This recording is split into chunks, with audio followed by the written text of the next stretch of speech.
The year was 1777.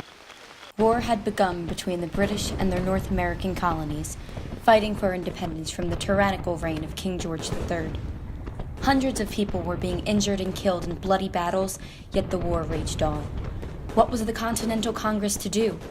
They commissioned this building, the Yellow Springs Hospital, to help aid soldiers who were injured in the war effort, to help them get back onto their feet and continue to fight for freedom.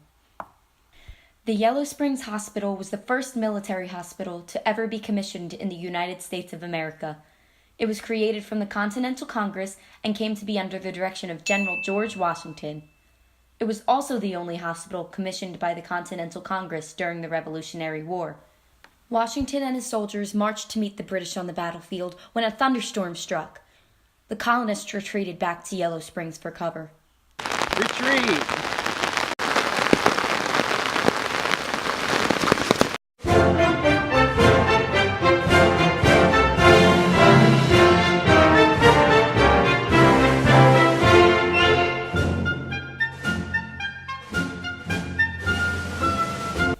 Before the construction of Yellow Springs, there was no official military hospitals. Hospitals were essential in aiding America in the Revolutionary War.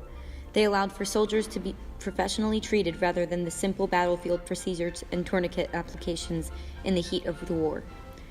Within hospitals, amputations were often performed, and other injuries such as lacerations or inflammation were also able to be treated. Without the hospitals, many more soldiers would most likely have died on the American side.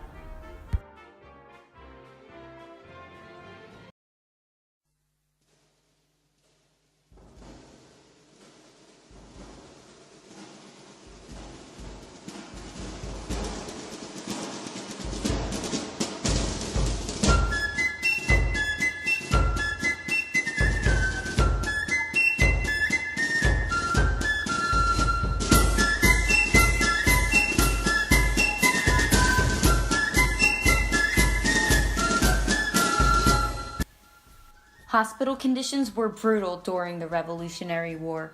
They were understaffed, overcrowded, and disease-ridden places.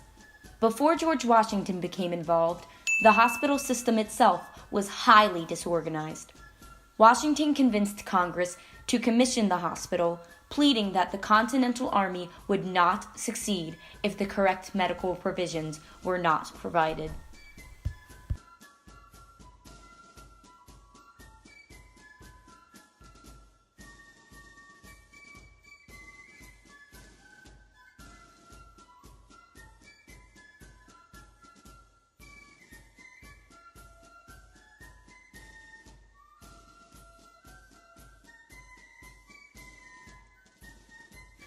Initially, Washington was met with opposition to the hospital.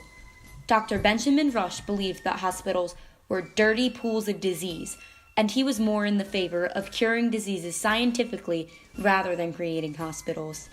Despite this, Congress approved of the hospital, preventing yet another problem for Washington: procuring land. Dr. Samuel Kennedy offered to sell Washington his land in order to build the hospital that stands here today. Medical procedures at Yellow Springs were executed mostly by practicing physicians, some of whom were trained at one of the first medical schools in the country at the time. Aside from amputation, which only about 35% of patients survived, surgeons used lint in order to absorb blood at the site of the wound. Opium was the primary painkiller at the time as well. For most wounds, plaster and bandages were used to hold them together, and baths were used as a treatment for any inflammation. In 1962, after the old hospital had been reused as other sites, a fire destroyed the structure. The Philadelphia unit of the Herb Society of America placed a medicinal garden that was accurate to the 18th century time period on the grounds above the ruins. In 1987, Yellow Springs was officially titled a war memorial. Today, the grounds are open daily for visitors, and the hospital ruins are free to explore. The site and town are a popular place for wedding events, and a variety of community events and historical tours are given throughout the week.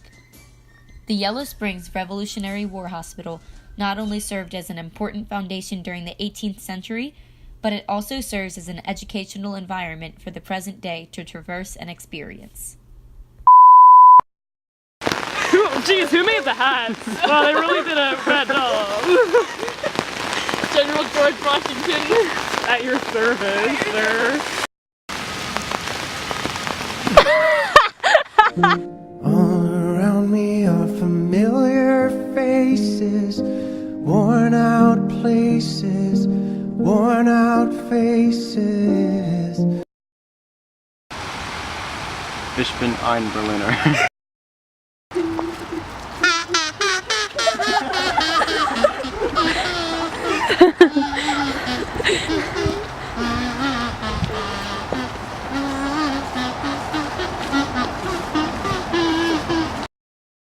Action.